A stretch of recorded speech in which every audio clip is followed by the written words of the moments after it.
Cricket ടൈംസിലേക്ക് എല്ലാവർക്കും സ്വാഗതം. Punjab Kings വീണ്ടും പൊട്ടി. ഗുജറാത്ത് ടൈറ്റൻസുകളുടെ വിജയക്കുതിപ്പ് തുടർന്നുകൊണ്ടിരിക്കുന്നു. PBKസിന് ഇപ്പൊ എന്താണ് സംഭവിക്കുന്നത്? കഴിഞ്ഞ മത്സരത്തിൽ അവർ പരാജയപ്പെടുന്ന കാഴ്ച, ഈ മത്സരത്തിൽ അവർ പരാജയപ്പെടുന്ന കാഴ്ചയാണ് ഇപ്പോൾ കണ്ടുകൊണ്ടിരിക്കുന്നത്. ഇങ്ങനെ ടോസ് കിട്ടിയിട്ട് GT നായകൻ ഗില്ല് ഫീൽഡിംഗ് തിരഞ്ഞെടുത്തു.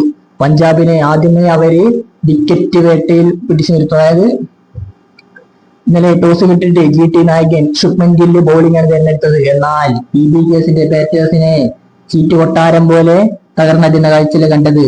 തുടക്കത്തിൽ ഓവർ തന്നെ പ്രിയാൻഷ് ഷായുടെയും സൂപ്പർ കണോയുടെയും വിക്കറ്റ് മുഹമ്മദ് സിറാജ് തുടങ്ങുന്നു. പിന്നെ റബാഡയും ഹോൾഡറും കൂടി ചേർന്ന് അതെടുക്കുന്നു. ഹോൾഡറുടെ പ്രകടനം എടുത്തു പറയണം. 4 ഓവറിൽ 24 റൺസിന് 4 വിക്കറ്റാണ് വെസ്റ്റ് ഇൻഡീസ് സൂപ്പർ താരം ജേസൺ ഹോൾഡർ എടുത്തത്.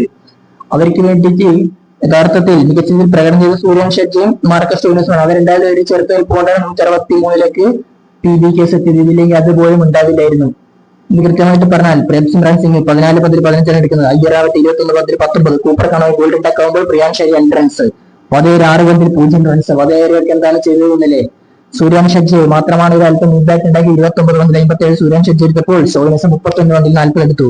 ക്യാൻസൺ 11 പന്തിൽ 20 എടുത്തപ്പോൾ ബാറ്റ്ലറ്റ് ഗോൾഡൻ ടക്ക് ആയി മടങ്ങുന്നു. അങ്ങനെ എല്ലാവരുടെയും വിക്കറ്റ് പോകുന്ന കാഴ്ച. PBKസ് ഒരു ഘട്ടത്തിലും ബാറ്റിംഗ് ഇമ്പാക്ട് ഉണ്ടാക്കിയിട്ടില്ല എന്ന കാര്യം ഉറപ്പാണ്. മറുപടി ബാറ്റിംഗിൽ GT സുദർശന്റെ വിക്കറ്റ് ആദ്യം നഷ്ടപ്പെടുന്ന കാഴ്ചയാണ് കണ്ടത്. ശുഭ്മൻ ഗില്ലിന്റെ വിക്കറ്റ്.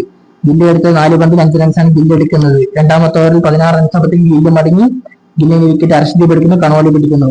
സുദർശനും ബട്ടറും കൂടി ചേർന്ന് വളരെ പതിക്ക് മുന്നോട്ട് പോകുന്നു. ബട്ടർ 22 പന്തിൽ 26 റൺസ്. അയ്യരുടെ ക്യാച്ച് വൈശാഖിന്റെ പന്തിൽ ഔട്ടായി പോകുന്നു. 69-2. പിന്നെ നിശാന്ത് സംഭവിച്ചത് ഡെബ്യൂ ഉണ്ടാക്കുന്നു. ഡെബ്യൂ അത്ര വലിയ ഇമ്പാക്ട് ഉണ്ടായിട്ടില്ല. പക്ഷെ എന്നാൽ പോലും ടീം വിജയിച്ച് 11 പന്തിൽ 15 റൺസാണ് നിശാന്ത് സംഭവിച്ചത്. ഒരു 6 അദ്ദേഹം അടിക്കുന്ന കാഴ്ച ഉണ്ടല്ലേ. സ്റ്റോയിനസ് എന്ന വിക്കറ്റില് സുദർശൻ അപ്പോൾ ഒരു ഭാഗത്തുണ്ടായിരുന്നു. സുദർശന്റെ പ്രകടനം എടുത്ത് പറഞ്ഞ അദ്ദേഹം ഈ സീസൺ ഇപ്പോൾ മികച്ച പ്രകടനം കാഴ്ചവെക്കായിരുന്നു. 41 പന്തിൽ 57 റൺസാണ് സായി സുദർശൻ എടുത്തത്.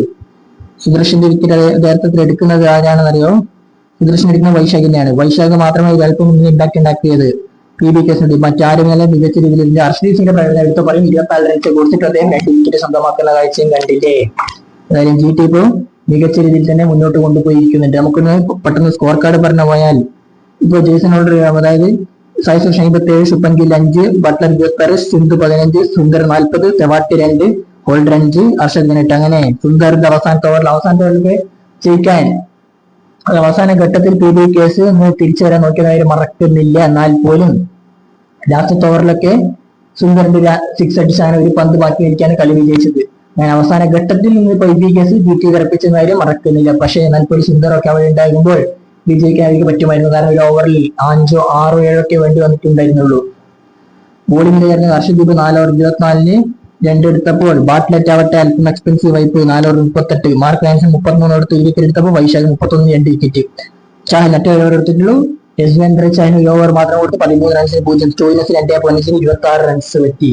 അപ്പോൾ എന്താണ് PBKസിന് പറ്റുന്നറിയില്ല. തുടരെ തോൽവികളാണ്. ഇപ്പോൾ GT തിരിച്ചു വരുമെന്നെ സൂചനയുള്ള തലപ്പത്ത് എന്തും സംഭവിക്കാം, മാറ്റങ്ങൾ വരാം. അപ്പോൾ ഇപ്പോഴും സെമി ഷജാരി കൺഫേം ഇല്ലെന്ന് അർത്ഥം. അപ്പോൾ ക്രിക്കറ്റ് ലോകത്തെ കൂടുതൽ വിശേഷങ്ങളായി നാളെ വീട്ടിലെത്താം.